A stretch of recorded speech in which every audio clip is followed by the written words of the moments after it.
trying to decide whether that new game is worth your $60? Or maybe you're just wondering if an old game is worth your time. Well, you came to the right place. This is the only podcast that tries to answer the question, should I buy it though?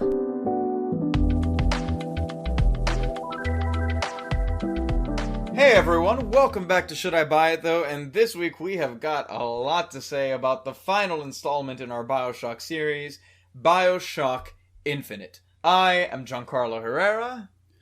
I'm Nick number 12. TV's TJ Berry. I'm Amanda Facosta. And I am Nick number 11. Alright, well yeah, we're bringing you our final episode in the BioShock series. I'm kind of sad to see the series go. I ended up enjoying it a lot more than I thought I would. But it comes full circle, because I know for a lot of us this was, or for half of us I guess, this was our first exposure to the game. Okay, so this game is a very different game to the other two. And I'm curious what the general feeling in the room is regarding Infinite, now that we've gone through them all. I'll just say that Infinite's my second favorite BioShock. It's, like, smarter to me. I think that's why. Smarter in what way? Like I said, BioShock 2 feels like the casual's paradise, and it doesn't really make you think that much. And I'm pretty sure I can say all of us had... Alright, I don't know, but I think like we all had to think with that ending, yes or no? Oh, was God, that yes, ending? of course. Yeah. The ending to me kind of... It's weird because it was a revisit for me, and honestly, so much of this game, like, at the time I played it the first time, went way over my head, even the stuff that was, like, blatantly obvious, that now that I revisited it, I didn't really have to think about the ending, but it's because it was, like, the only thing I remembered, so now I just, like, filled in the blanks. So I guess that was different for me. I think just because it was a more revisit. pieces of entertainment, like movies and TV shows and stuff, have come out that have kind of had a similar, not plot line, but plot elements similar to BioShock Infinite, that I think maybe we've gotten more used to it, because this is my second playthrough of it as well, and I understood a lot more this time around than I did the first time, just naturally. And I remember the first time I played it, it was all I could think about, because there were so many new things to me that I didn't quite get. And I was like researching the ending nonstop, trying to find explanation for it. And I guess I'll just jump into how I felt about the game this time around. The first time I adored it. I loved it. It was my first BioShock experience. This time around, after having just played the first two games, the experience was kind of soured for me a little bit. I still loved it. I still think it's probably an 8 out of 10-ish, but the gameplay especially, I just enjoyed the first two BioShocks more, I guess. The story's still great, but go ahead, Nick. Can I ask what kind of similarities you see from, like, I guess, media or TV nowadays, like, to this game that you were talking about before? Should I it's kind of spoiler. Oh, it's territory. spoiler stuff? Yeah. I guess we can get to it later. Yeah, I'll go into curious. it later. Yeah. Okay. I think we'll have a spoiler section relatively early in the episode, because that's a lot of the meat of this. But we'll save it for now in case anyone's listening for the first time, since this is the newest game. I think that this episode is going to be where Palazzo and I are, like, most into. I think so. Of, like, anything we've done so far. Yeah. But I will say that I think my overall sentiment to the game is the way Palazzo felt about BioShock 2. To me, I'm not going to lie, this game straight up was just my least favorite BioShock experience, and I expected to really love it because I loved it the first time I played it, but it ended up being my least favorite by a significant margin. And if we're being... I will get into why in a second, but I actually found that I was not having fun for, like, a decent portion of it. Like, really at all. The thing that turned this game around for me in such a huge way is the DLC. The DLC has now become, and I've been grappling with this today, but I think I can say it is my favorite BioShock experience, if not tied with BioShock 2. But the game is at the end of the list, and I would venture to say that in how it felt for me, fun-wise, it was not even like an 8 out of 10, and it was the easiest game of all of them for me as well. Maybe I should have ramped up the difficulty, who knows, but I was playing on normal, which I assume is what the developers initially intend, so I don't think I can fault myself for playing on the default difficulty, you know? Mm-hmm. I know on hard mode it definitely wasn't the hardest. That's still the first BioShock, but I think BioShock 2 is a little easier for me, but I never struggled in BioShock Infinite other than one garbage section towards the end. Yes. But other than that, it was I breezed through the game pretty easily on hard mode. BioShock 2 ramped up the difficulty at the end for me regarding some of those like sections that you're talking about. So like at the end, definitely, if you look at the last section of 2 versus this one, 2's way easier. But consistently throughout the experience, this one remained easier longer than 2.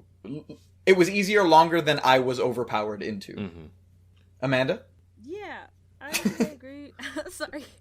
I think I agree with what Palazzo had said about Infinite. I forgot what you said. Never mind. I'll just say it in my own words. Infinite definitely wasn't my favorite. I don't know why though. I don't even know why. It's hard to. I started it. We talked about this a little bit before. And like at the beginning, I was totally on board, and then I don't even know. I can't pinpoint exactly where I jumped off, and then eventually I jumped right back on. I can't pinpoint those moments for you. I really do wish I think I could. can help you out. I don't think know I have why an I feel this idea. way. Please, Maybe, yeah. help me out. Help me out, boys. Come on. Okay, so at the beginning of the game, about 2 hours in, I want to say, I said, this is my favorite BioShock game. It's a 10 out of 10. I love it just as much as I remember it. But you hadn't really gotten into the core of the gameplay yet, right? The scale was much better. The graphics were much better. The Skyhook is an amazing feature. I have a ton of fun on that thing. Plasmids they're different. I didn't love them as much in this game as I did the other ones, but they're still a fun time. Oh yeah, I'm sorry. They're called Vigors in this game and not Plasmids because it's set in the 1912, I think. Yeah. But okay, so my biggest thing with this game that it seemed to take away gameplay elements from the first 2 BioShocks. And I don't know why. It seemed like they wanted to make it more of a traditional first-person shooter than a normal BioShock experience. Because the biggest thing that I was annoyed by was you could only have 2 weapons at a time. And in case you guys don't know, in the original BioShock games, you had a weapon wheel of any weapon you picked up. You would have it on you at all times. Which didn't make that much sense, but was that's very every fun. game, though. Yeah, it's every game. It Even gave you GTA, more you have options. an RPG out of pull it out of your pocket. Yeah, but Well, your Vigors were supposed to be your options, I guess. And even that... I think they wanted you to switch. And I love the Vigors. The Vigors are my favorite thing about this game, and I think they're better than the Plasmids. But even those things were dumbed down, I feel like, in this game. Not dumbed down, but I wasn't as excited to pick up a Vigor as I was a Plasmid because the way that the level design was set up in the original BioShocks was almost like a Metroidvania style of picking up these Plasmids, then going back to different areas and using them on things you couldn't before, which... your exploration was more ramped up there. This game is more linear, right? Exactly. So it's not as open with it. It didn't encourage exploration either. I feel like that's the thing about the environment. The game is more linear. It wants you to be more linear. It wants you to truck through the story, but the environment is the biggest that it's ever been. Yeah. And even though it is like, especially at the onset, like the opening section of the game, you're like, oh, here's BioShock 1. Here are the BioShock 1 developers. I see it. Every inch, is lovingly crafted. You can listen to all these conversations. You can see everything. But once, like, I guess shit hits the fan in the game and you enter the gameplay section, the world is boring as hell. It is beautiful and it's expansive, especially because you're in this open area, but there's nothing to find. Like, exploration, I did it because I felt compelled to do it, but I hardly ever felt like I was being rewarded properly for it.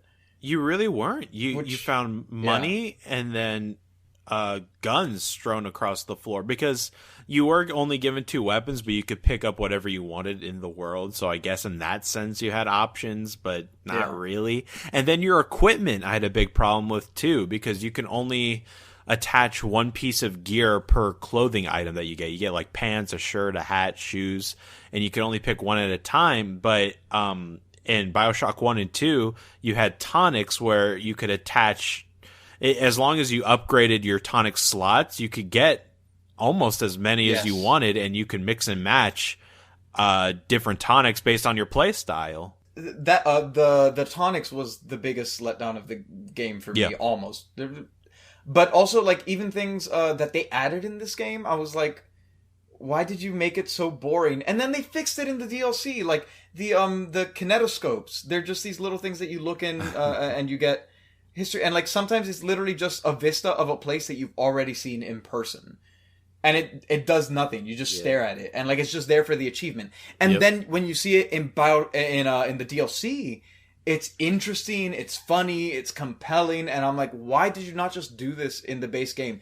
The DLC lifted the experience overall for me, but it also pissed me off because I was like, look at all that you had and all the possibility you had to make this game, and for some reason you did. Yeah, and the thing with that is everything that I had complained about in BioShock Infinite, I found in the DLC, and I'm like, so you knew this is what people wanted, and yet you had to wait till DLC to do it? I don't know. Yeah. TJ, I'm curious, how did this game fall in your line of experience with the games? This game kind of got somewhat overhyped to me, mostly because I did play it a little bit later after it came out. And like all the reviews were like glowing. People giving like 10 out of 10s and 9s out of 10s, and they were like, "This is great, this is amazing." But you're right, it is kind of boring. It almost feels like they wanted to be a standalone. And they're like, "We're gonna overhaul all this stuff and try to force you to do things that we wanted you to do." And then when it came to the DLC, they like dug into the people who were just like, "Yeah, it's not that good," and they were like, "All right, we'll give you that." Yeah, they did fan service, but it didn't feel like cheap fan service. It felt like meaningful stuff that would feel good to fans. Because something Palazzo and I were discussing on stream the other day when I was playing the DLC was that the developers had said that, because the people who made Infinite are the same people who made 1, but not 2. And so they said that they were just done with Rapture. Like, they told the story they wanted to tell, so they weren't interested in revisiting it. And so it feels to me like what you said, they were too busy trying to make like a standalone. They wanted to divorce themselves from BioShock while still being BioShock. And so it's like, it's not a bad game. Like but especially if you've played the other two, and especially if you just played them, like kind of like we did, it feels so much more boring and empty by comparison. So it kind of felt like the Assassin's Creed when they got away from like the futuristic stuff, and they were just like, we need something to support it. And like the game is beautiful and it's fun to play. Sometimes it's just it gets really, really boring. I feel you trade scale for like excellence, like that delicious little indie excellence that the first one had. You have to give it up in exchange for them making this expansive world. Yeah, is how I think you would like this game 100 times more if this was either your first experience or if you hadn't just played BioShock 1 and 2. Agreed. Just like we had, but then the problem is you lose out on a lot of the meaning of some of the stuff in the game. Because revisiting it, like, there's a section at the end that got me so hyped. Like, if you just want to go watch the end of our playthrough of Infinite, like, I was out of my mind. And the first time I played it, it meant nothing to me because I hadn't played the other BioShocks, you know? I think part of it, too, is this game did come out, like, 3 years after 2. So it did feel a little more fresh to people just picking it back up. Yeah. Because like they hadn't played it in a while. I'll say, actually, I agree that the enemies can seem stale in this game. There's no personality in these enemies compared to, because I love those splicers. I can quote all their weird shenanigans that they say.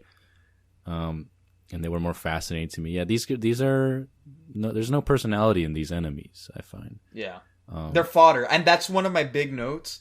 I think I wrote it during the DLC, but it was most prevalent during the base game. Was that the cannon fodder enemies that just throw themselves at you to die? Mm-hmm. I got so bored of them that like I wanted to Last of Us Part 2 and run to the end of the encounter and just avoid it. You know. I know that, well, like, the city is really cool to me, Columbia. It is. and the philosophies, with our messed up history and all of that. But I think their star, just like Rapture was really the star of BioShock 1, I think the star, Ken Levine said, is Elizabeth in this game. Sure. Yeah, fair. And I think... But the thing is, Elizabeth is most interesting in the DLC. Yes. Yeah. That I agree. I loved her when I played it the first time, but then on revisit, she felt a little bland now that I was like... Again, I think it just has to do with the fact that I was waiting for a little more because there's so much in the other BioShocks that I was like, okay, what did I miss about Elizabeth? And not that she's not a good character, but it just wasn't as rich as I wanted. But then in the DLC, I got what I do like Booker a lot as a protagonist.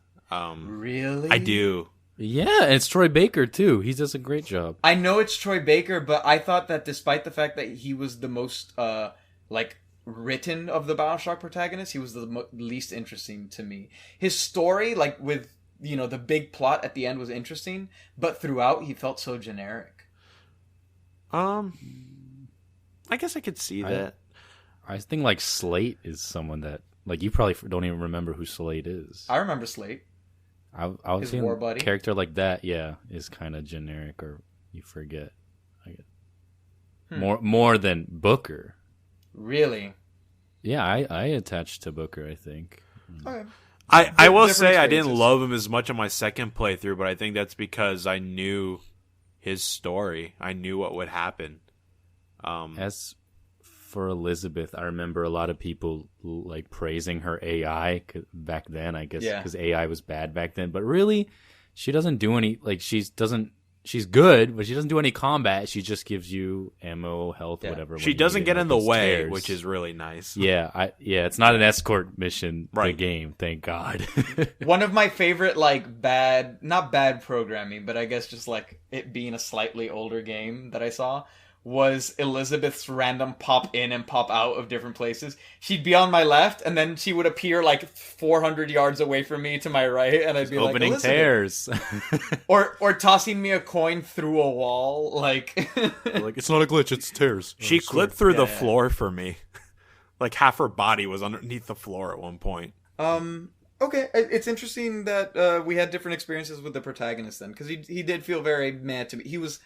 His voice was fun and stuff, but because it's Troy Baker. But as far as throughout the game, he just felt very kind of generic, gruff. And I also found that I was least emotionally invested in this, or at least equally emotionally invested as I was in BioShock 1.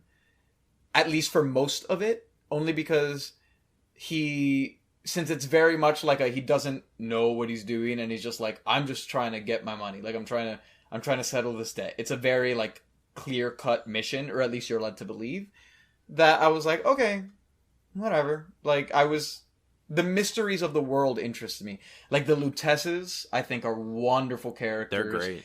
I loved the moments where you could explore the world when it's alive, especially early in the beginning. I sat there and I watched that barbershop quartet for almost, the whole performance. And just little stuff like that. I loved exploring the world. Music in this game was pretty good. Not as good as the other games, and not as good as the DLC, but I enjoyed the music, especially the live performances were fun. All the music is real songs, but made old-timey. I loved that. I did like when they would do that, when they would open a tear and you'd be like, oh, wait, that song's not appropriate. But you would hear the Columbia's versions of them, I guess, Tainted Love, Shiny Happy People.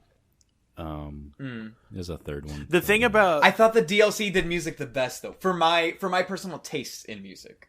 It was... What is it, more violins and stuff?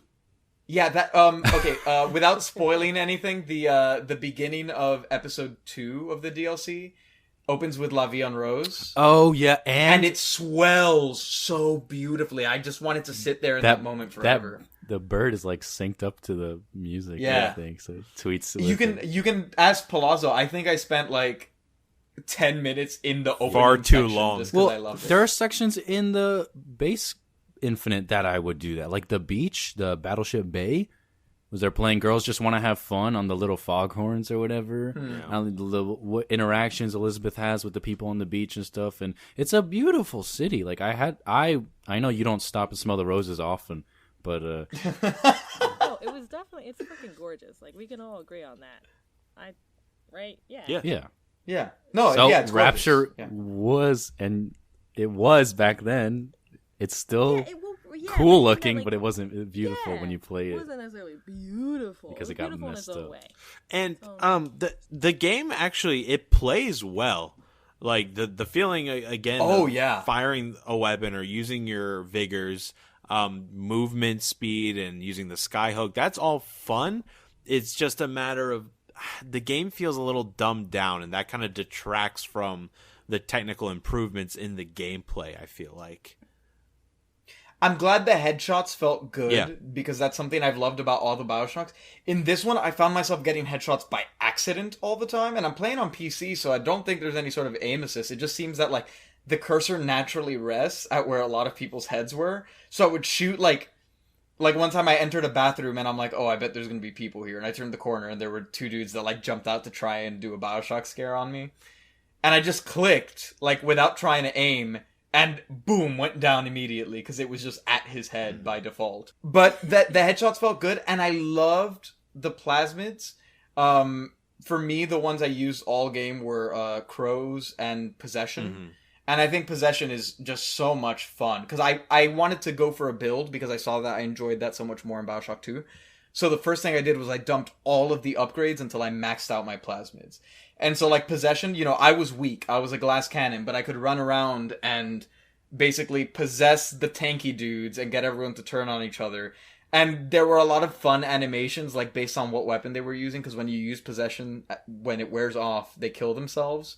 And so, like, when it's the rocket launcher, like, you see him turn it on himself, and one of them literally, he flew up into the sky, he went off my screen, and his armor was on the ground. And then, like, 5 seconds later, his body came flying back down. And just fun stuff like that. Like, those little attention to details are still present. It just kind of sucks that the larger world overall felt boring because it is so... The parts that are good are excellent. And what I can't figure out is why they give you the worst gameplay sections towards the very end of the darn game. I like the end. I know you don't like the boss fight, but leading up to that, I liked it. I don't like the boss fight with Lady Comstock, which you have to fight her 3 times. And that, yeah. And I yeah. hate, I didn't hate that. I liked it. I hate the But 3 gauntlet times the of same enemies boss at the end too. Yeah, you have to the fight same the boss same boss 3 times times is kind of It was Okay, repetitive. maybe not like the 3 times bit, but like I thought it was really cool. It's yeah. Just Dude, I agree cool, that especially 'cause, doing like, it 3 every time times is you a bit shot much. Someone down, yeah, definitely not 3 times, but like every time you would shoot an enemy down, she'd be like, "Psych," and Yeah. I'm like, "Oh, I like you." Like that was, I don't know, I liked it. I liked the challenge. What about I like the sky hook because I really love that this game turning these BioShocks turning weapons that aren't meant to be like things that aren't meant to be weapons. Like the wrench is just a household item. The sky hook wasn't meant to be a weapon. It was meant to carry mail back and forth. Or the sky hooks were carrying mail, and then they found a device to ride those rails. And I really love the executions. I don't know if you guys did a lot of skyhook I tried doing a executions. lot of those. I did a lot of those my first playthrough, so I tried to do a little differently this time. But yeah, that was one of the most fun mechanics in the game. I love the cinematic scenes of jumping Wait. from like a blimp down onto like a railing. It was fun. It was a fun time. Amanda, you had It's okay. I agree with what Palazzo said, though. I will say, I really enjoyed it at first. I thought the attacks from like the skyline were really cool, and then there was just a point where you had to travel on the skyline and get somewhere else, and I just got so frustrated and confused because they took away the map, which is totally fine. Like it forced me to explore more. I had a good time with it, and yeah, I could click N for navigation to kind of figure it out. But then once I got frustrated and I clicked N, the arrow would just start pointing upward, and I'm like, okay, yes, I know I have to go on the skyline, but which way? And I would click it, and it would kind of, I don't know, I just got really annoyed with it after a while. It just got a little confusing, but I did love it nonetheless. but I also kind of hated it. Yeah, the So, arrow that's sometimes was not very intuitive of where you needed to go sometimes. at all, man. I tried not to use the navigation for the sake of exploration. But Same, then same. the few instances where I didn't need it, it was useless. So did you Um, guys yeah. use those skylines themselves to your, not the sky hook, but the skylines like in your fights? Because you can make some really cool roller coaster battles with that thing. I'm surprised you find it so Yeah. boring. That was my main way of playing the game when I played it the first time. I liked it a lot. I didn't find that part boring. But you mentioned a map and the lack of it. Why? Why was there no map? Why would you take away a mechanic from your BioShock players? I don't understand. I never used the maps in any of those games. I so always it's so used weird. them. I didn't either, so I didn't really miss it. But I had a friend who even bought like the strategy guide, and that had the map on it too. So I don't know. It's weird. Well, thinking back to like BioShock 1 and 2, I remember like I would definitely click the map, but even looking at the map, I'm like, this doesn't help me at all. I have no Yeah, idea. yeah. I don't even know where I'm supposed to go, so I would just close the map and try and figure it out for myself. But at least then, like, you had that arrow, and that arrow in BioShock 1 and 2 was, I could rely heavy on that arrow. But in Infinite, dude, that was just led me astray so many times. Well, I guess because it's so linear, you can't really have a map because there's no backtracking really, or they're not really levels. There is, though, in some points, especially for some of the puzzles. Like, I know sometimes you have there's to go way back. that poster or whatever that we shoot. Elizabeth's like, we did this for some titillage or something. Yeah. That you go back there, yeah, but there's not much. I do think the characters, at least, were super interesting, but I also think that some of my favorite characters then became more interesting in the DLC again. Like stuff, the Lutesses, of course, were super fantastic. Yeah.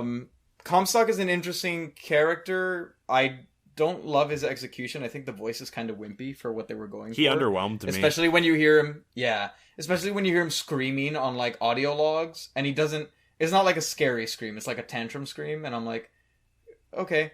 But other characters like Fink, I thought Fink was super interesting, and I loved You find the world Fink building they did with interesting, Fink. but not Comstock. I said I found Comstock interesting, just that his voice was wimpy. The about DLC when helps he's- Fink out a lot, I will say. I found him more interesting after the DLC. Well, because what I liked about Fink was I liked trying to figure out his place in the world the same way with like Sinclair or someone in BioShock 2.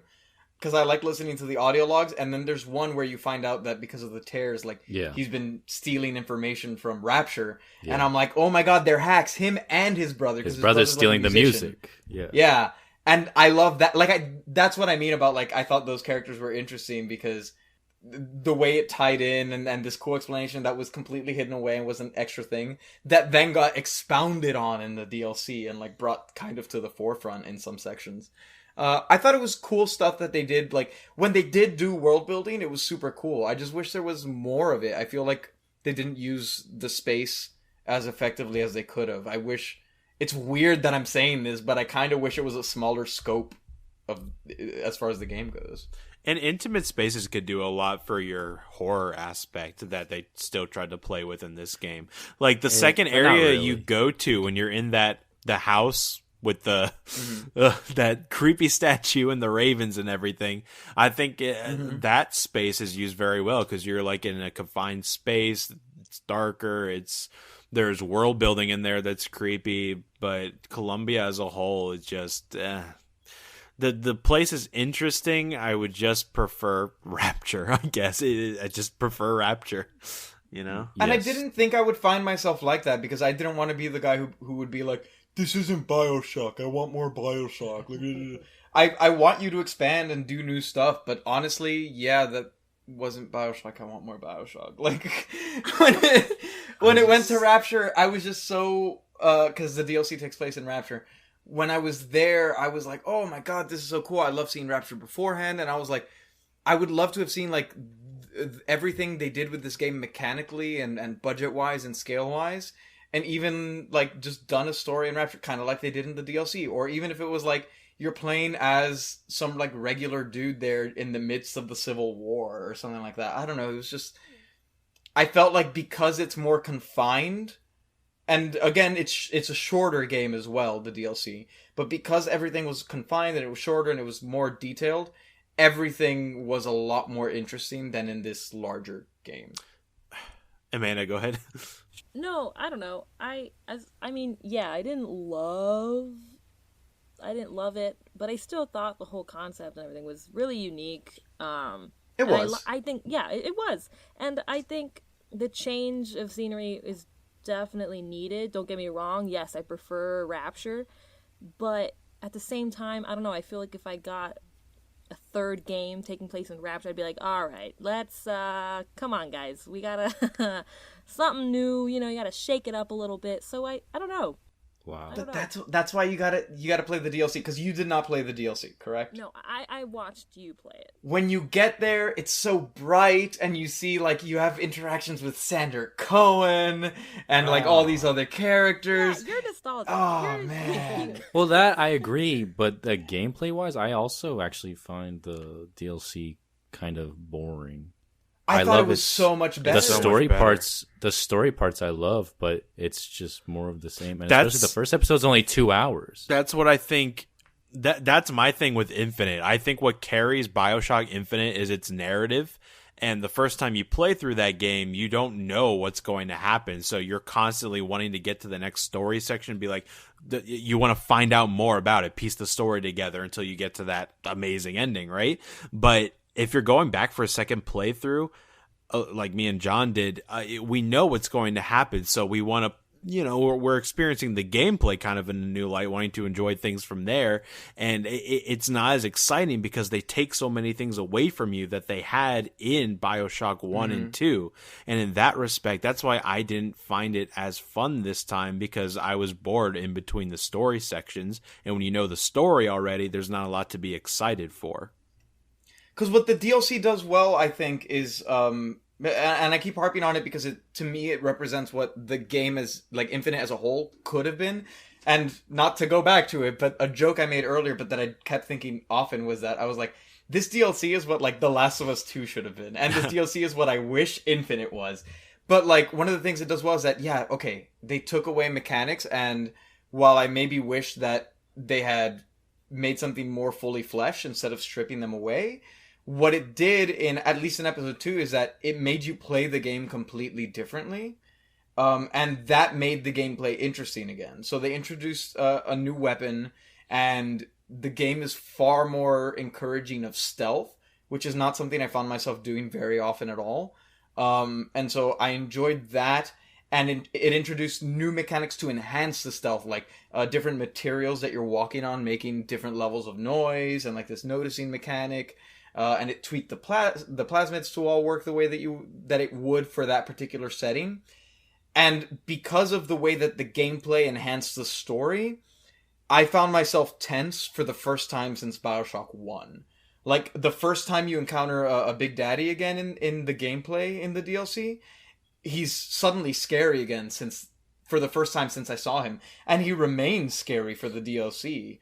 And overall, I found myself having more fun. And I wish that, it's not that the game has to be set in Rapture, but I wish they had found a way to bring the fun from the DLC into the main game. Right. And I think it's aided by the fact that it's a smaller scope, The DLC, the second part is fun for you, or is also the first part? Because they were both fun for me. I think they're all fun. The second is by far the most fun, but I think the first one is... I don't think I view them as separate DLCs. They're episode 1 and 2. Episode 1 is really an introduction. It's the tutorial to the world that you're going to be exploring in the DLC, and it's more story. It's more, look, there's that thing you remember. Oh, look, there's this. This is different. Here's this. And then the ending of episode 1 is awesome. What? Hold on. I'm just so confused, because it's more or less the same thing, and you guys don't like... I'm thinking it's because you guys didn't know the story of the DLC, and maybe that's why you found it the most fun. I guess, but also one of my notes is the fact that, like, that I like the story because I was happy to see things return, but at the same time, nothing it didn't like shock me or anything. But I enjoyed. I just had fun in it. I don't get it because there's a whole lot of walking around at the beginning for episode 1. It's just walking around. You can't. But it's about stuff you love. But even in Infinite, when it was people I didn't know, like when I was walking around in the beginning, listening to the quartet, listening to the people talking, I like that. Yeah. And then it went away. Like things stopped being interesting. The world was empty. Like it was just cannon fodder enemies, and then like spaces with very little to gain from exploration. Yeah. That's my main gripe with the game. I It agree. didn't incentivize the activities that I love from BioShock, and then the new introductions were good, like the skyhook and all So of that. no but hacking, they stripped that's away a why. lot of. there's no Honestly, I was hacking. mad because the DLC brings back the hacking from BioShock 2, and I was Yeah. like, no. Infinite took away hacking yeah. too. Like I feel like BioShock Infinite just sets out to take things away from you that were fun. No, I wasn't think- mad because they gave you possession. which is basically hacking without a minigame. But I think they wanted to tell this story, and I think they tried to make it even more for casuals. So I'm extra surprised and that they you don't like succeeded, it, John. and I hated it. Not no offense. Yeah, no, but you're right. It is for casuals because it's just a basic first-person shooter game, and that's everything I liked about BioShock Infinite was that it was so different from your basic first-person shooter, basic Call of Duty, right? And they made this game more like that with a skyhook, but everything else was, it was like a game. It was Call of Duty with a BioShock tint over it. Is what Do I you felt not like. The use whole your time. vigors often? I didn't have Say, to. I like- barely used them, and they, So you didn't. the Yeah, game they make didn't. it The game did not incentivize me to use it as much as BioShock 1 and 2 did, and I didn't have to because it was so easy. But I only use my vigors. That was my build. Like it was centered around vigors, and I feel very similar to Palazzo. But Palazzo was saying that he didn't have his options because he didn't have his gun. Right? You didn't. The your lack guns, of you gun were options, upset. yeah. So right there, you switch to vigors, and then you pick up a different gun. The vigors in this game were not nearly as interesting to me as they were in the other games. For whatever reason, I didn't find myself using them as much as I did in the other ones, and I don't know why. And I think Amanda's going to explode. Amanda has something. I don't agree with that, but Amanda, go on. I'm not. I don't know. I think that's really interesting because I actually found myself using the vigors. Okay, look, I'm gonna say it because the vigors and the plasmids, I don't like. No, they're the same thing. They're the Yeah, same thing, yo. they are. I don't like. You can't convince me otherwise. Okay. Well, they literally so- are because Think Yes, looked at yes. Played the Switch DLC. Yes, we just keep saying vigors. Oh no, I mean plasmids. No, I mean no. They're the same thing. Whatever. Forget it. I'm tired bath of this. salts, whatever. So I just think I found myself using the vigors even more this game. I don't know why. But I was, and I don't know. I had a lot more fun experimenting with the vigors plus the guns, and like just having a good time. As awful as it sounds, at killing these people.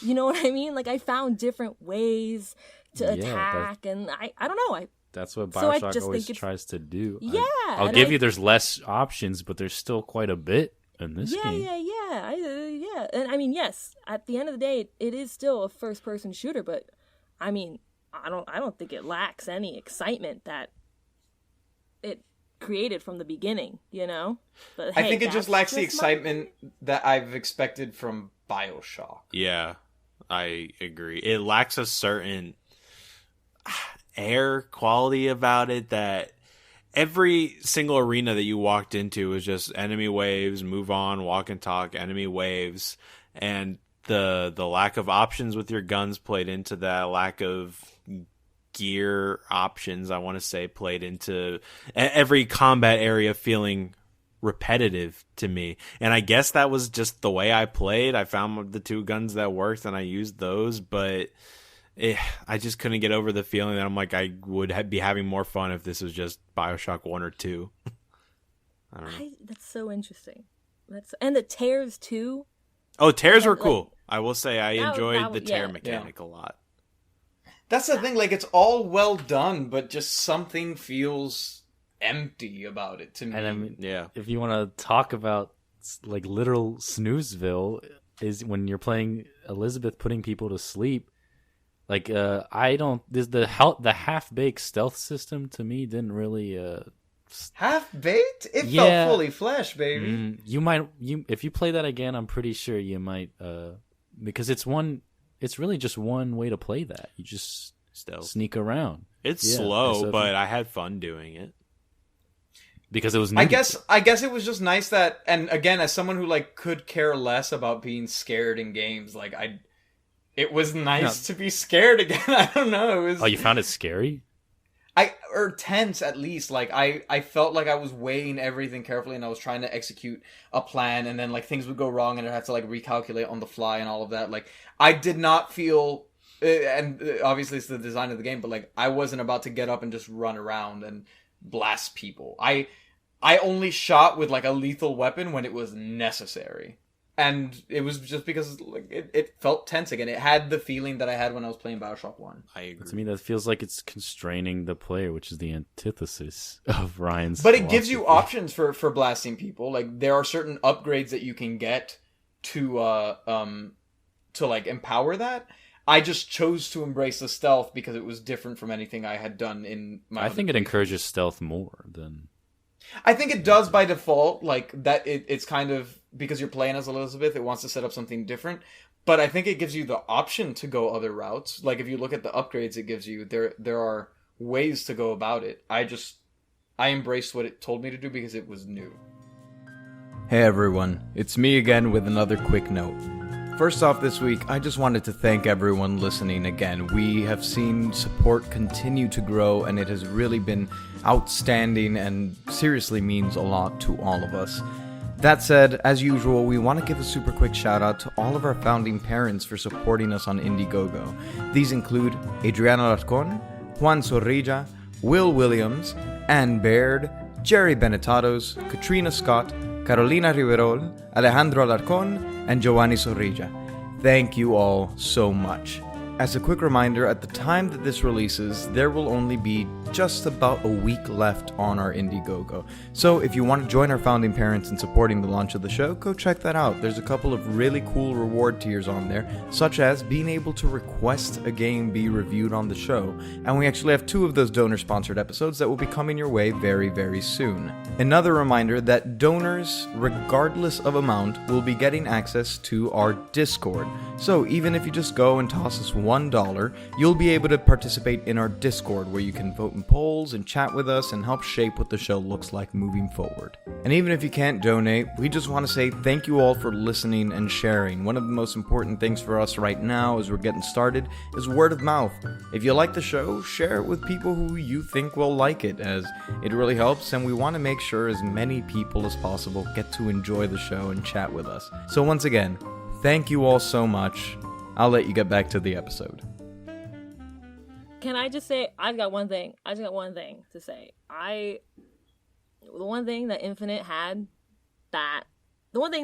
didn't have, that both BioShock 1 and 2 had, at least for me, was 0 crashes, dude. 0 crashes. Got 'em. My game didn't crash once with Infinite. So, look, I don't know if it's because I'm biased or something, but I'm really grateful for a really enjoyable experience that I just didn't have a single crash. I don't know. Funny enough, I had no crashes in the base game, and then the DLC, which I loved, I had weird frame drops. Not crashes, but like the whole game, Infinite, like the whole time I was running over 120 FPS, and like I'm not like a snob about that. I don't care. As long as it looks good, it's fine. But then in a certain section of the game, I would get like a random drop to like 20 FPS and then back up, and I'd be like, whoa, what is happening here?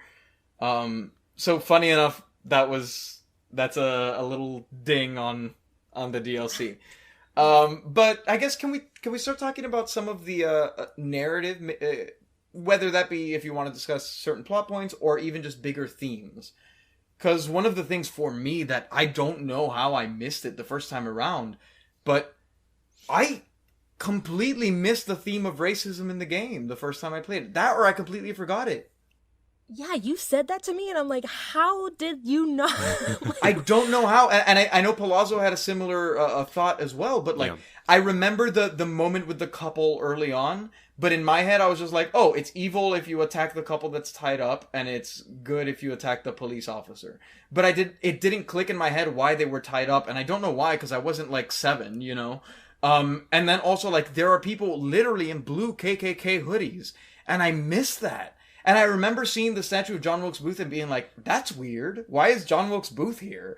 Like, why do they have a statue of him? But the entire theme of racism was lost on me the first time I played it. And I was shocked playing through it this time. I had pretty much the same exact experience this time, because all I remember from my first playthrough was the ending, because the ending is so it's crazy. And I remember the main players, but the whole theme of racism and the what do you call it? The opposite of benefits. The bad things about nationalism is throughout this game too, and the way that they use tall George Washington statues and how everyone's praising them as if it's as if they're Jesus statues, and the John Wilkes Booth statue that you mentioned. And there's this one house that you could go to where it's like, I love that house. There's a couple in there that's kind of trying to keep things down. When you enter there, they don't call for the police. They're like, okay, get in the bathroom, stay quiet.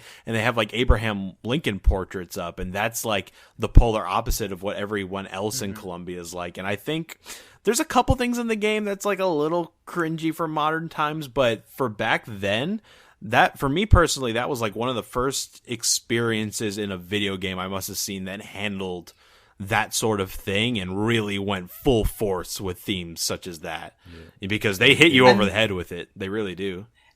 And in the beginning, when you see it the most up, when it's most prevalent, is they have some really cool moments, even subtle ones, that gives it that BioShock 1 feel. Like, I remember you go into one area where it's relatively empty at that point, but it looks like this kind of like Girl Scout area, and it was supposed to be to like teach patriotism to the young girls, and I was like, they're children. They don't need to have an allegiance to a freaking country. Like, it made me mad when I saw it. But yeah, like little details like that in the world building, especially early on, were wonderful, and I enjoyed seeing it this time around. And I was just shocked that it did not register, or at least not stick with me from the first time I played it.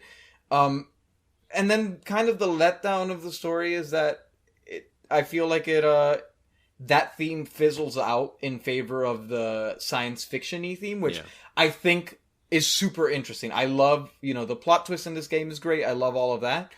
But it doesn't necessarily reach a satisfying conclusion, and it's something that we talked about. There's a revolutionary character who it kind of feels like they do dirty, because I get the point that they're making with two sides of the same coin. But it happens so suddenly that while it didn't bother me, I was like, okay, I get your point, and you made it, and that's fine.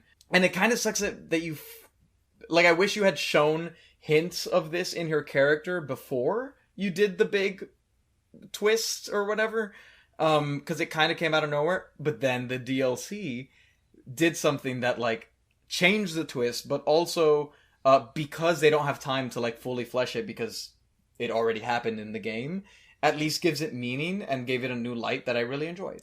Yeah, I completely agree. In fact, I think I told you that. It's I was like, okay, don't worry. The DLC fixes her character. You might not agree with some of the choices they make, but the DLC fixes it, and they absolutely do. So Daisy Fitzroy is the leader of the revolution, fighting against Comstock and all of his racist cronies, religious cult people, all that stuff. Should we enter spoiler zone now? I mean, we've kind of been there. We talked about but officially before we say anything for real. Okay. We are gonna discuss some of the spoilers, because I think we're getting towards There's a spoiler the area. Okay, go ahead. Here we go. So yeah, she's leader of the revolution, and they're playing with the idea that both sides are the same and they're just as bad. The extremes are bad, which I didn't care for when talking about Daisy, because she's fighting for a good cause, and especially with what the choices they present to the player, you're on her side, essentially. They even talk about that with the other Booker DeWitt is a martyr. You're on their side, right?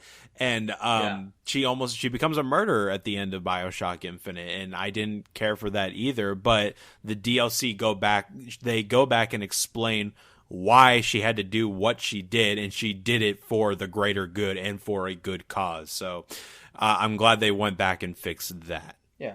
And I don't think there's anything wrong with doing the two sides of the same coin. Even if it is a sensitive issue like this, I think that's perfectly fine, because that is true to life. People are complex, and even someone who's fighting for a good cause can be doing it for the wrong reasons.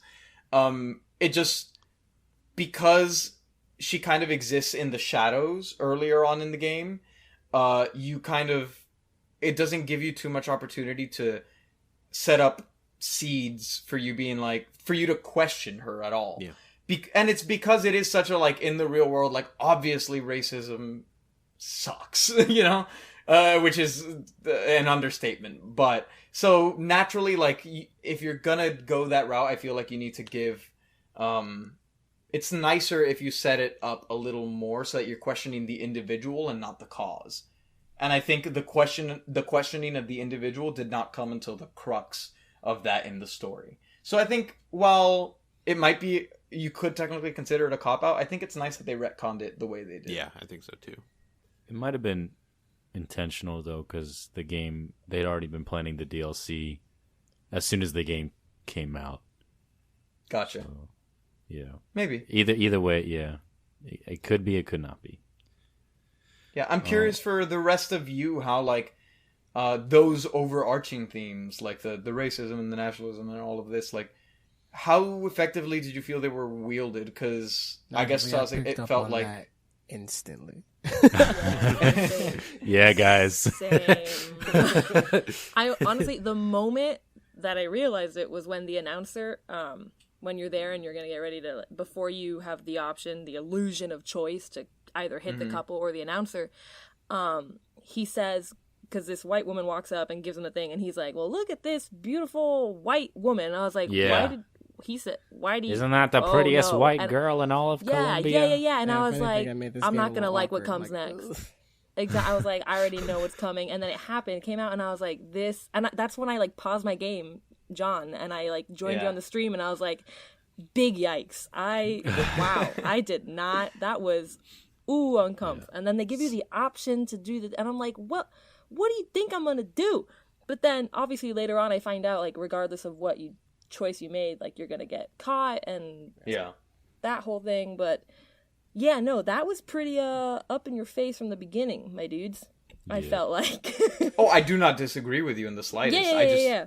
In memory, that did not exist in my memory of the game, which is what shocked me on this playthrough. I mean, hey... Also, considering, like, the climate we're in right now, you know. Yeah. You're probably more prone to it.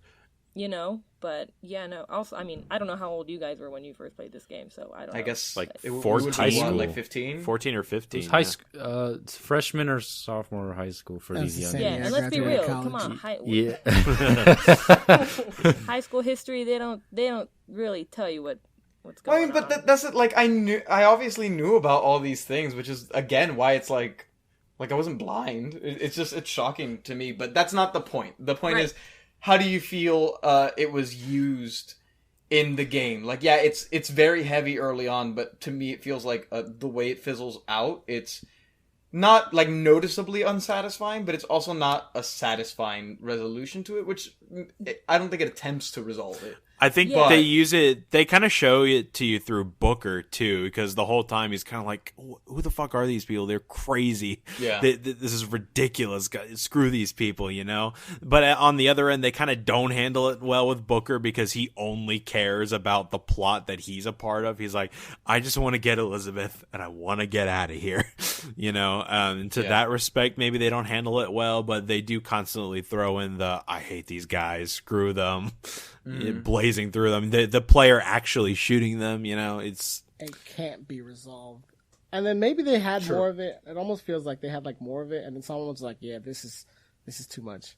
Because, like, I would feel that weighted down. If I was getting hit over the head with that the entire game, I would just like I'm tired of this in general. Like, I'm just exhausted. So, like, I kind of like that, although it does feel a little unresolved. But then at the same time, if you, like, hold it in context of, like, real life, it's not something that can really be solved that easily, especially over definitely the not. Yeah, anyway. It's just weird that it felt like it graduated from an A plot to, like, a C plot. Yeah, and it did it feel that. silently. Definitely. I agree with you guys there. Because then they're like, oh yeah, we got to tell the story of BioShock Infinite now. Sorry, subplot. You know, and I wish they did have more of a resolution to it. This is the world now. Play the game.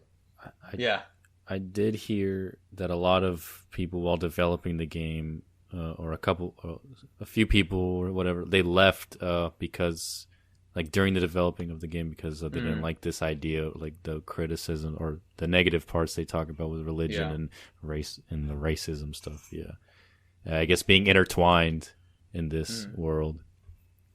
I can respect your sensitivity to issues and maybe not wanting to work on the project, but like as a project that's been made, if you're gonna like go there. I don't half-ass it, you know? I don't think I mean, they it was also did, just like did a they? commercial thing. They're just like, we could commit to this, but this could also ruin us. Yeah. But that's, I don't know, that's the spirit of like BioShock. It's like, Do you at think that they point, they're not half-assed it? indie anymore. I do think they half-assed it No. because it just went from an A plot to a C plot and it like disappeared. I don't think As they far as, half-assed like a it, thread. though. I think they just kind of, they struggled in the writing room of like, oh, wait, we have to tell this other story, our main story, but we have this other thing that we've created. It wasn't half-assed, it was just kind of muddled with their plot that they are there to tell, you know? And then it got a little messy, I think. Yeah, I think the execution, like the final product is a half-assed product. I don't necessarily think their process was, it wasn't like they didn't care. I just don't think they did it well. Like it's... Oh, I thought they did. Because it exists and then it doesn't, you know? Yeah, I think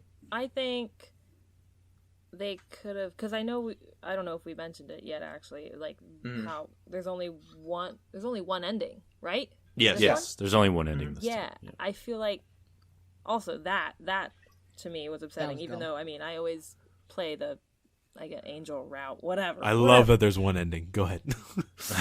I know you do it. I don't care that there's one ending. That's my thing. Like, my ending is my ending. I don't care how many other endings there are, but that's enough of that.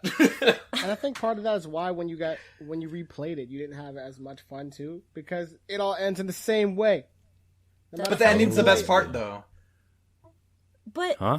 okay, but like hold on. I need to backtrack because Yeah, like sorry, the whole go. point of that was just like I feel like in that case of when it came to like Daisy and stuff like that, you didn't have a choice. It just happened, and I felt like if they stuck with like what they used to do with the other BioShocks, we'd have a choice to like try and talk her out of it or threaten or you know what I mean? Do you know what I'm trying to say? You see this theme with constants and variables throughout the whole game. Yeah, That's why I every know, time I you know. talk to Lutece's, when they flip that coin, it's that same It's always coin tails. over and over. Yeah, So yeah.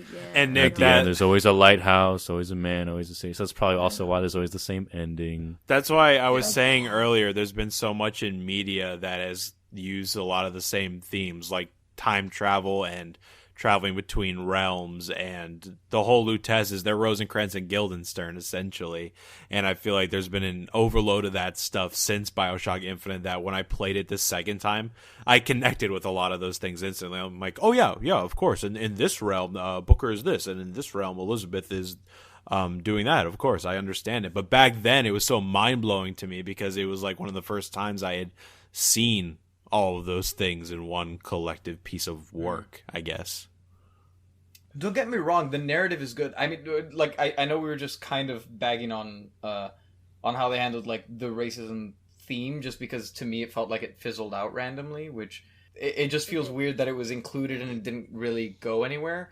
But as far as the actual story of BioShock Infinite, the story of Booker and Elizabeth, I enjoyed it just as much this time around as I did the first time, because it's my favorite kind of twist. The fact that I was talking to Palazzo about this earlier, but the fact that like you are the villain, but it's you like older from the future or from an alternate, you know, whatever, like all of that. Yeah. It's one of my favorite things, and I enjoyed it. And the Luteces I loved, and especially like getting to reanalyze them again and like listen to them again. I thought they were fantastic characters. Yeah, I thought like all of that was fabulous, and not to take it back to the gameplay, but for me, what it let down, it's not knowing the ending, because the ending is the best part of the game, and I enjoyed watching that again. It's just the moments in between felt boring and empty. But that's why I like Booker a lot as a character too, because his story is very tragic. You are the villain. For those of you that don't know, this is spoiler territory. Booker is Comstock in a different reality. time when he mumbo accepts jumbo. the baptism. Exactly. If he accepts the baptism, he becomes Comstock. If not, he's just Booker. And in Booker's reality, he doesn't technically become the villain. And it's tragic to think, like, wait, I didn't make that choice. I'm not a bad guy. I'm not Comstock. But in a different reality, you made that, and you have to die for it now. And in that respect, I find his character very interesting, and he's got a tragic backstory. You know, I like that. And we could debate what the ending actually means technically, as far as like the realities and all of that, probably for ages. Yeah. So I don't know how fruitful that discussion is as far as like a review goes. But yeah, like it's a fascinating thing to ponder on, and I like it. And again, it doesn't bother me that there's one ending versus 8 endings. Like, I like them all equally as long as they're well done. And I think this ending is well done. Like, Palazzo, like we were saying, you and I both really didn't like the final combat encounter, because That's a fair. waved Yeah. thing where you're just defending something, which is I think we actually talked about it in either BioShock 1 or 2. Or no, sorry, we talked about it in Last of Us 2, where I was like, I hate when there's like a timer and I just need to survive waves of it was things. Last Like, of Us. I hate that. So here it is. Like, it's here and I hate it. But the fact that I forgot about that section until I got there. I did too. Because the thing we remembered was the ending, the narrative ending, because it's super well done. And I definitely, like, I can't detract from it. And it was cool seeing that, Nick, you were talking about how in BioShock 1, they didn't really want that final boss in there. They wanted to do like their own thing, but I think 2K probably forced them to put it in. This is what those creators probably intended for a BioShock ending. I think so. And it was super well done. You know, I can't take that away from them. You weren't doing anything incredible in terms of gameplay. You were just walking and letting the story happen, but it was all super intriguing and eerie, and you get to go back to Rapture, which is super cool, and you just let the story come to you, and it was super fun to watch and experience. And I still think it's one of the best endings in a video game I've played because of how intriguing it is. For sure. Yeah. And the music is so good. With that, Did they like re-record all of the Rapture music? Because it sounded enhanced. It's not any at all. Like, BioShock 2 uses some songs from BioShock 1. Like, that beginning song is the same song on pretty much the same song that you take on the plane. When you're on the plane, it's the same violin stuff. They just, use the violins throughout the whole game. Here, I noticed they do really cool fast-paced violin when you're in that alleyway about to give up your daughter. Yeah, they have this really nice fast-paced violin, and then when the little pinky is all that's left, that gets me every time. By the way, Elizabeth is Booker's / Comstock's daughter Anna DeWitt. And Anna DeWitt, he brands AD on his hand, and that's why at the beginning he looks at his hand and he sees that, and they're like, that's the mark of the false shepherd, because Comstock knows that's what he did. Yeah. Speaking of that, the recurring theme of like father and daughter, I think, is interesting. Correction, we're playing BioShock, father and or daddy and daughter. Daddy and daughter. Oh, sorry. Oh, no. Not Daddy DeWitt. No, let's not. Especially considering how many people were like shipping their without knowing. So I don't even Subject want to. to wit. Forget. I'm skipping. We're skipping over that. I found some of the dialogue between Booker and Elizabeth, at least at first, before I knew it was father-daughter, that it was, I don't know, it felt, one, really, really awkward and kind of forced, and I was like, later on, once I realized, father-daughter, I'm like, that kind of makes sense, even though I don't think that's what they were going for, but like, in my mind, it made sense. Yeah. Well, he didn't know. No, I know. No, I know, but forget it. Whatever. My point is, there was one instance of dialogue where it reminded me of the meme where it's like, no one, absolutely no one, and then Elizabeth. So I guess you're wondering about my pinky finger, huh? And I'm like, no, like what? You didn't see her thimble? No. so yes, you see the thimble as soon as you meet her, but then later on, like, you're minding your business. You're just moving some crates to one other end to get through to an elevator, and it's just like silent. And then she says, "Hey, so I guess you're probably wondering about my finger." And I'm like, no one was, not at all right now. It was just really weird. It came out of nowhere. It was just something I noted and I laughed at a lot because it reminded me of that meme. And I just had to say it. That's really it. I'm sorry. If we want to talk about awkward silences with Elizabeth, one bug that I ran into many times during a section of the game was that Elizabeth would disappear completely, nowhere near me, and she would be talking, but the audio wasn't weird. coming through. She was gone, and there was no audio, and then Booker would be responding to her. Oh, So Booker would just be talking to himself while I'm walking around the boardwalk, and I'm like, what the hell is going on? I loved it. And it was kind of an important section too. Like it was some like decent exposition that I was like, if I haven't played this game before, I'd be very confused right now. I was confused regardless. I really do feel like. Yeah, I'd like to thank BioShock Infinite for the only scare in the BioShock series that got me real bad. Dude. In the warden's What? office. They tried real hard where to you get turn me. around and there's like a siren thing there and it just blasts in your face. It got me. That's what I was talking about in the stream when I made John play it in 1 and he went to the Yeah. dentist's office. That's the exact same scare. Really. I fully thought that you were gonna somehow your sixth sense was gonna go off, and you were gonna be watching the stream just to see how I would react to it. It got me. Honestly, I was a little disappointed that you didn't like conjure yourself out of. Did thin you air get at scared some this point. time? No. He didn't. No, yeah. And for me, when I did that, my first time playing that game, I tried to back up and I couldn't. So I was like, hold Yeah. on, something's behind me, isn't it? And I turned around, I was like, oh, yeah, hi, asshole. I saw you do this in the first game. So. I think the first time I played it, I did like scream, and this time I didn't remember it, but I don't know, it just didn't. I saw it and I was like, hi BioShock. The creepiest thing, Yeah. I screamed. that Boys of Silence though, that home is that Comstock House? Comstock House, Yeah. yeah. Yeah, that I like the creepiness there. Yeah. There's Yeah. like a wheelchair with like a head on it that rolls into view perfectly, like scripted. And old Like- Elizabeth. Oh yeah, old Elizabeth, just Herb like pretending to be a grandma. Yeah. It gave itself away way too early because I heard the voice and I was like, oh, come on. Uh. Really? That section's sad too because there's a reality where Elizabeth had to wait all those years and Booker Yeah. never came and she just kind of turned into a villain, you know? Should we get into the DLC? Probably. Sure, yeah. Cause Yeah, we're let's pretty get into it now. I think I've said a lot of how I feel about it mechanically, but if we want to touch on some of the narrative stuff or any specifics, go for it. I just really love seeing Rapture, what it looked like in its Yeah. prime. Ugh, that is, for a hardcore fan, that is so, like, I consider wanting to live there, you know. Like, It was beautiful. I couldn't... both episodes, like both of the openings, I could not move on with the actual game because I was just walking around listening to stupid conversations. Wanted to that see meant nothing. everything. Yeah, absolutely. And Yeah. yes, having Sander Cohen return is such a delight. Yes.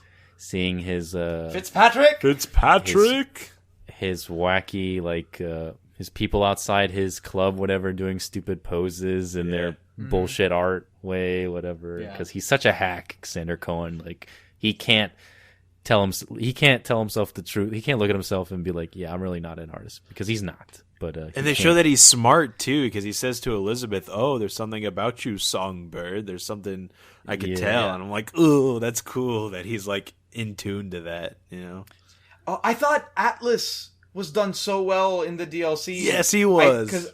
Because I honestly, I mean, you guys know, like, I didn't really care too much about him in the main game. I was intrigued by him, but I didn't think he was like a phenomenal anything. In this game, I thought he was awesome.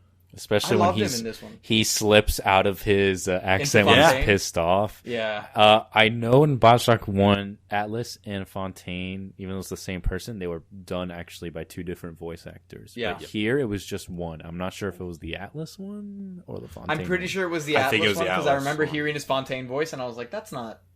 It's not him? Okay. Because yeah. in BioShock 2, Fontaine, the voice actor for him, tried to do an Atlas voice, and it sounded nothing like Atlas. Nothing. Yeah. So the... Oh my god. Not to jump to the end immediately, but the section where he's about to do the lobotomy... that's what I was going to say. The transorbital Oh my lobotomy. god! Yeah. It, like... I was That's- cringing, and I was like, yeah, "Oh, they did. nah." Because that's exactly what it looks like when you press on your eye and you see all those weird Yeah. colors. They did Yeah. that perfectly. Oh And then when my he brings God. out the little sister, I was freaking out. Or so many things about it, like, played into everything I love about BioShock. Like, when you're seeing all the little sisters trapped and, like, burning up, I was literally on stream covering my face going, no! Like, And this it game is just, it had a strong effect on me. I love the DLC. Yeah. The DLC is everything I wanted from Atlas too, because when you learn that Atlas is Fontaine, Atlas is a bad guy, I wanted Atlas to preserve his voice because I think that's creepier than what Fontaine was. And this DLC essentially shows you the sleaziness of an evil Atlas, you know, and I like that. Go ahead, Nick. Were you gonna say something? Suchong, you Yes, remember you seeing get to Suchong see- on the table? You see how it Yeah. happened and how he got the pair bond to work. Because I think Yeah. he doesn't get to see when he succeeds in his scientific work, when he finally succeeds in the pair bond, because he ironically is killed by it. And Yeah. I got so excited because I heard the recording, even though it was live in the moment Papa playing before. Suchong, Papa Suchong. Yeah, before I entered, like before I saw them, I heard it and I was like, "Oh man, yeah, he's gonna die soon, isn't he?" And then I entered the room and I was like, "Oh, we get to see it happen." And so it's so many moments like that where, like, yeah, it's fan service, but I think it's done well. It's not just for the sake Oh, of pleasing. speaking of fan service, Nick, I don't know if I told you, but episode 1 of the DLC has my favorite moment now in the entire BioShock series. Yes. When you're trying to pull Sally out of the grate, and then you hear her scream, "Mr. Bubbles!" And then you turn around, and it goes into slow motion, and Mr. Bubbles launches his drill at you. It's like that scorpion move from Mortal Kombat. Get over we here. forgot. Yeah, that It's so Big Daddy I cool. would have loved to Yeah. seen with the grapple drill. Yeah. Mm-hmm. They never had that. That was No, like a it was whole super new- interesting. It Big was a cool Daddy. move. Yeah. I got chills at that part. It was awesome. The DLC, I saw a lot of the stuff coming. Like, Palazzo, you were watching me during that, and I was Yeah. like, I called the whole Big Daddy thing. I was like, oh, you're going to fight him because you're trying to pull her out and whatever. Yep. But regardless of the fact that I knew it was coming, it was just so well done because it follows the rules of BioShock, and it was presented in such a great way that even though I knew, like, 3 minutes in advance that Big Daddy was going to show up, when she screamed, "Mr. Bubbles!" and you're in a cinematic mode, I was like, yeah! I loved it. I was loved everything giddy, about even though he was terrifying and did so much damage, but I was so happy to see him. it. Yeah. So after this lion with the thorn in its paw, whatever theory, Mhm. we have the ace in the hole getting discovered, and I just love That was cool. tying everything back, like having Elizabeth being the hero, for the actual hero, I guess. Yeah. But yeah, tying everything together, making her set off the events of BioShock 1. And Seeing Jack Ryan in his little sweater vest again, his little Yeah. sweater. and then that very sad end with the, like, the Oscar kind of like credits going on with the music, with the French music. Yeah. I was like, wow. It was perfect. It's great. 10 out of 10. You really feel like you're Elizabeth. Andrew really Ryan feel- Andrew Ryan telling children to like keep candy for themselves. It's like, if you buy a piece of candy, it's yours. You don't want to share it, right? He Oh, was- Yeah. and I got Ryan the Lion, yeah. Yeah. I got so hype when Andrew Ryan first starts talking to you again. Like, all these moments, again, it's fan service, but it's done so well where I Yeah. was like, yeah.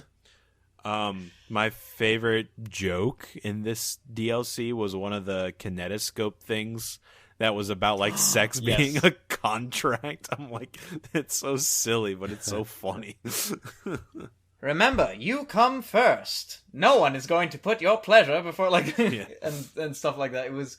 It's so funny in the awful BioShock way, Yeah. where it's like, yeah, this is Rapture.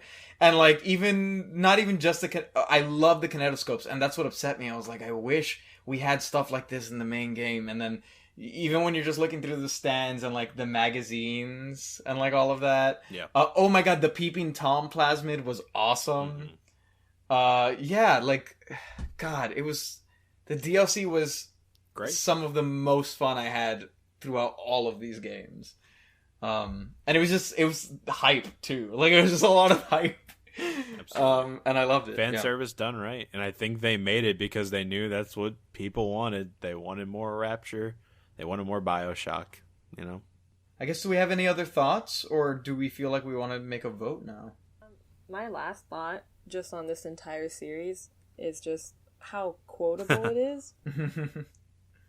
I don't know. And the one that stuck with me, at least for Infinite, and it's the one I can really remember out of all of them right now, was when Comstock is like on one of the airship I know what it things, is. and you're looking at... Yes. You know, of course you do.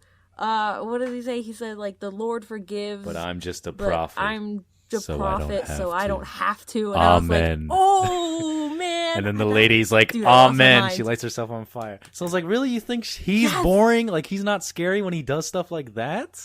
No, he's a cool That character. was- dude, I like, that was was good. talking specifically about the voice. His voice is just not what I expected out of his character model. He was It's underwhelming Booker, as a though. villain for me.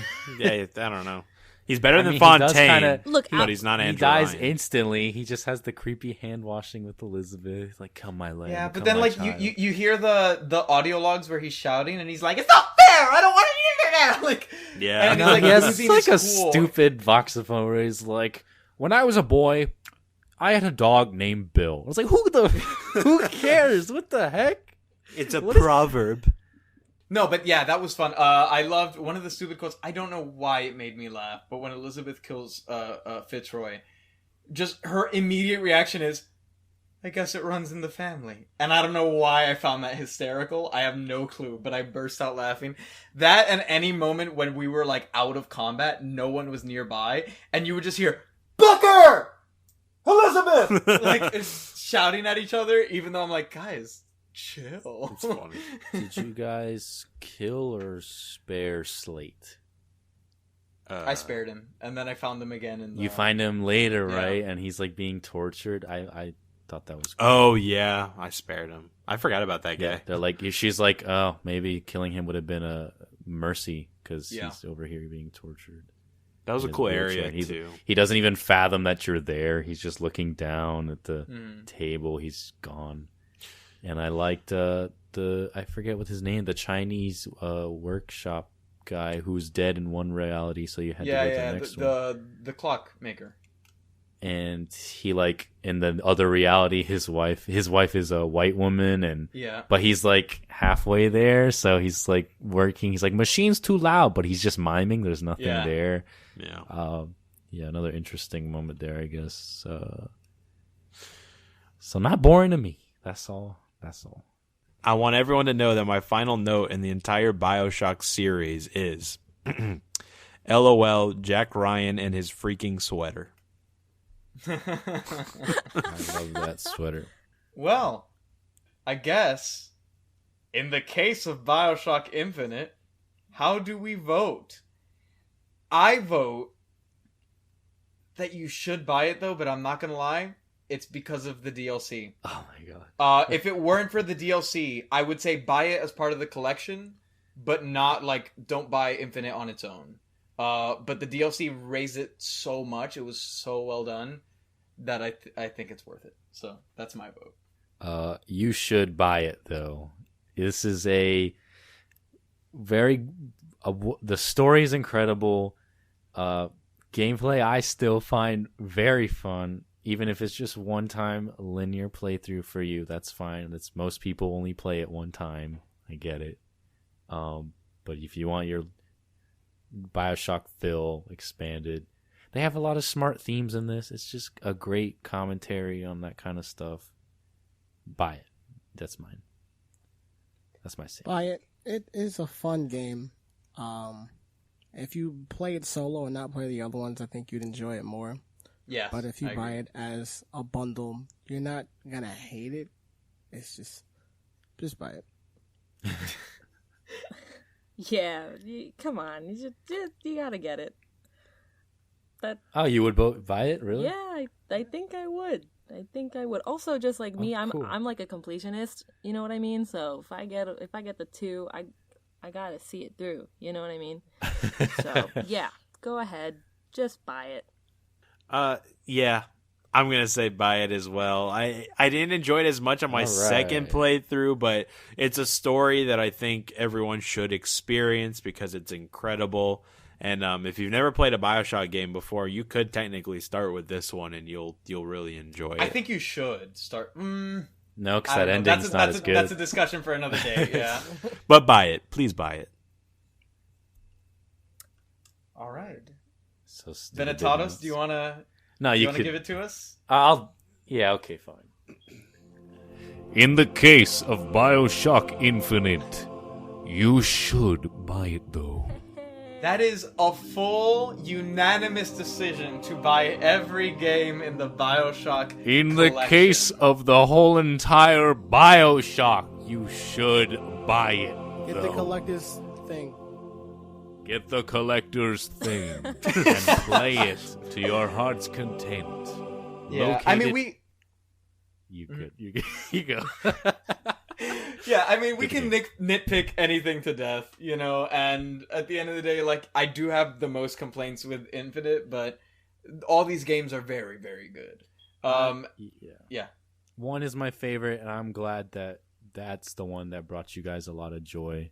So I'm happy either way. Yeah, I'm so thankful that you guys wanted to do this series as well. I'm glad we did do it. Yeah, thank you for showing us the way. So with that, let's get into some rankings, yo. I want to see where everyone puts their games. I guess I'll start because I think I know my solid order pretty much. For me, it's 2, 1, and then Infinite. 1 is not far off from 2. Infinite's a little further off from 1. But my overall favorite experience, I think it's Burial at Sea tied with 2. I love them both for different but similar reasons. And ultimately for the DLC for Infinite, it makes me want to see what they can do with that power that they had and that funding that they had in that like world of Rapture, which is what that is. So it's kind of a tie. But overall, 2, 1, and then Infinite. I'm gonna go 1, Infinite, 2, and 1 being a lot higher. Infinite and 2 are close together, but 1 being higher than above, like a lot higher than above both of them. Just because it's the first one, it's the original, so it took the most creativity to even conjure this kind of thing. 2 had like those obviously it's really good, but they had the Rapture already was the asset, and the Little Sisters and Big Daddy and stuff was already there, and they just expanded upon it. So yeah. I actually agree with Benetano, so I'd say 1, 3, 2. Just because I like the story pretty a lot. Yeah. I think I'm just gonna do 1, 2, 3, baby. Yeah. That's fair. Yeah, I think all of these rankings are fair. There you go. Yeah, I agree with Amanda. I would go 1, 2, 3, and my favorite experiences are Minerva's Den tied with BioShock 1. Yeah. Wow. That good, huh? I loved it a lot.